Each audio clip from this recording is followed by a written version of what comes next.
Kamusta, Taurus? Welcome to Like a Tarot.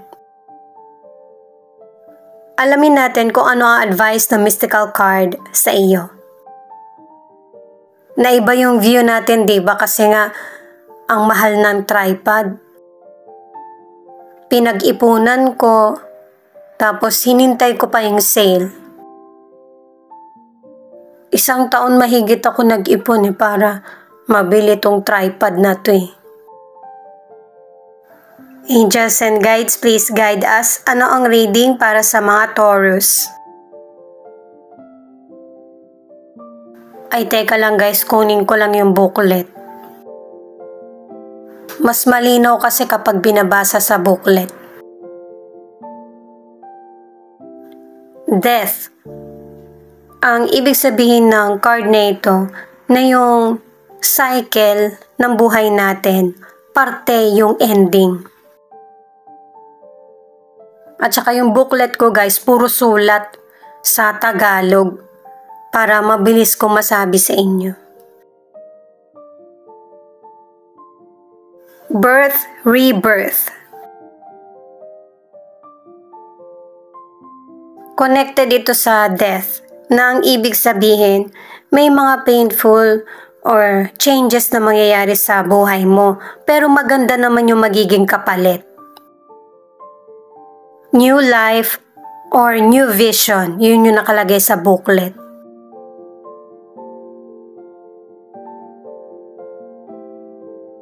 Ay teka, hindi nyo pala nakikita?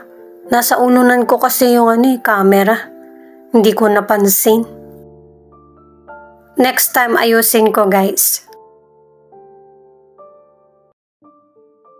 Itong deer na card, ang ibig sabihin ay paghaluin mo. Pagiging kalma, gentleness, at saka yung diplomasya. Mabuting pakikitungo. At saka hindi naman kahinaan yung pagiging kalma or mahinahon, at saka yung mabuting pakikitungo. Ginagawa mo lang smooth yung situation. Para sa mga bagong viewers, ang reading na ito ay timeless reading, general reading at guide po lamang. Hindi po magre-resonate sa lahat kaya kunin mo lang yung akma sa sitwasyon mo. At kung kailan mo napanood ang reading na ito, yun ang start ng 1 week reading para sa'yo. Ikaw na bahala magpalit kung si person mo ito o ikaw. Natanong ko na to sa mga cards. Pero ang tanong ay ano ang dapat tapusin bago mag-holiday? 2 holiday yan, Christmas, New Year. 9 of Wands, King of Pentacles, Page of Cups. Nag-aalala sa iyo yung mga cards kasi ang ilan sa inyo masyadong dinaramdam mo yung situation na nangyayari sa iyo. Ang ilan sa ipinapakita yung health issue mo, stress, at saka hindi mo kayang harapin kung ano man yung sitwasyon na kinakarap mo, lalo na kung betrayal o kaya break up or ending. Connected itong cards na ito sa mystical card na may death. Pero magkakaroon din ng bagong simula. At 2 cards na ang nagsasabi.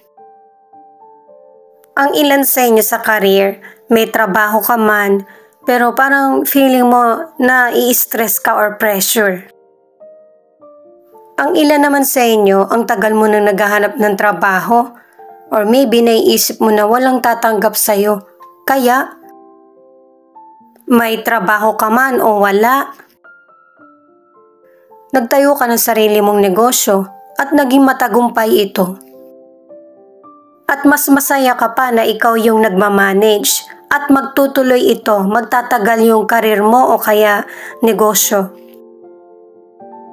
At kung may negosyo ka, hindi maganda yung takbo, merong solution at saka option na para sa iyo. Maging open ka sa ideas para hindi mo sasarilinan lang yung problem. Sa mga nasa relationship or single, meron kang maling nagawa na merong nakakita. at natatakot ka na mabunyag ito. Kasi ang ilan sa inyo na nasa relationship, secure at stable ang relasyon. Kaya natatakot ka na masira ito. At saka sa ilang single, meron kang potential person na nagugustuhan at ready ka na para sa seryosong relasyon. Pero kung merong problem na mabubunyag, inaalala mo ito. Ito naman yung dapat mong simulan, the Fool, the Justice at Four of Wands. Positive itong mga cards mo kasi kung noon, sa unang mong mga cards, may mga worries ka, ito naman yung mga cards na kumbaga magpapawala sa mga stress or anxiety na nararamdaman. Lalo na kung i-open mo yung sarili mo sa mga positibo na mangyayari sa buhay mo, naka-4 na cards ka na. Yan yung dapat mong simulan, ang control at saka positive mindset.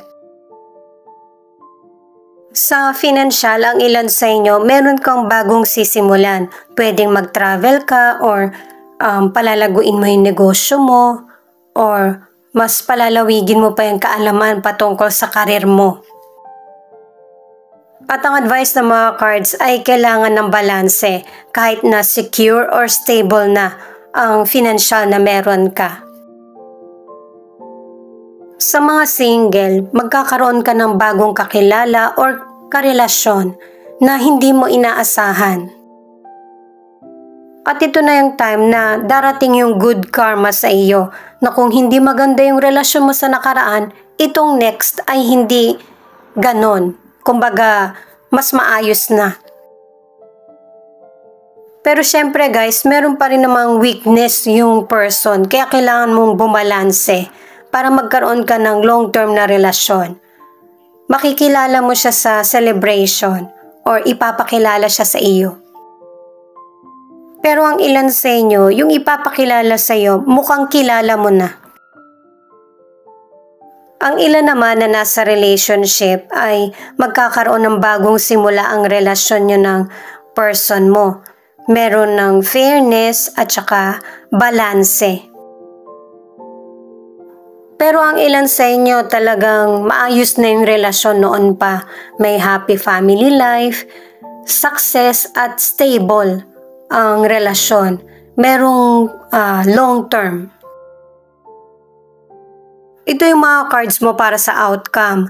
Knight of Swords, the Star at Three of Cups. Sa mga cards na ito, nakatatlong cards ka na meron kang sitwasyon na iniisip o kaya pinaglalaban. Pero sa mga nauna mong cards, sinabi na huwag mong masyadong alalahanin yung mga problema mo. Kasi dito sa mga cards na ito, ipinapakita na magiging kalma rin yung sitwasyon. At saka magkakaroon din ng happy times sa buhay mo. Nakatatlong cards ka na rin para sa magandang resulta na mangyayari sa buhay mo. Sa health, very positive yung mga cards na may good result at saka ang ilan sa inyo magpapatuloy na maayos yung kalusugan mo. Itong holiday, hindi makakabuti yung kalabisan, kaya kailangan ng moderation. Pangalagaan yung kalusugan. Sa mga single, ready ka na para i-let go kung ano man yung mga nangyari sa iyo sa nakaraan. Ini-enjoy ng ilan sa inyo ang pagiging single. Ang ilang single, nagkita na kayo ng past person mo sa present, pero magkikita pa rin kayo sa future. At sa future, itong past person na ito, magpapakita siya ng pagiging romantic. Pero wag maging kampante yung past person na siya yung mapipili. Kasi maraming person ang interesado sa'yo na makilala ka. Mga bagong person. At saka yung next na makakarelasyon mo ay very positive. Na magtatagal kayo. Ang ilan sa inyo na nasa relationship, nagtatagal yung relasyon kasi pareho kayo ng person mo na nag-a-adjust. Pero mukhang mas nag-a-adjust ka. Kumbaga, binabalanse mo yung sitwasyon. At saka ang ilan sa inyo na nasa relationship, nakadalawang cards ka na magkakaroon ng engagement o kaya kasalan. Ito naman yung message ng spirit guide mo. Embrace adventure in your life. Ibig sabihin nito ay yung ma-realize mo at tanggapin na hindi ka perfect, nagkakamali ka, pero magpatuloy pa rin. Celebrate the beautiful gift of life. Ang ibig sabihin nito guys, kahit hindi ka perfect, ang buhay natin mahiwaga. May kalungkutan man pero may kasaganaan, kagandahan na may magandang dulot at saka pagmamahal. At saka guys, yung hindi perfect na buhay or person, ginagawang alibay na lang ng iba. Pero kailangan mo pa rin maging responsable sa mga desisyon, aksyon at sa sarili. Lakasan ng loob at saka manampalataya, katulad ng ginagawa ng karamihan. 0 cycles eternity. May sitwasyon talaga na mauulit at ikaw yung bukod tanging makakapag-decide kung ano yung tingin mong para sa iyo or kung ano yung makakapagpasaya. Alamin naman natin yung bottom of the deck. Thank you nga pala sa mga nag-like, share, comment, and subscribe. Ingat po kayo palagi saan man kayo naroon.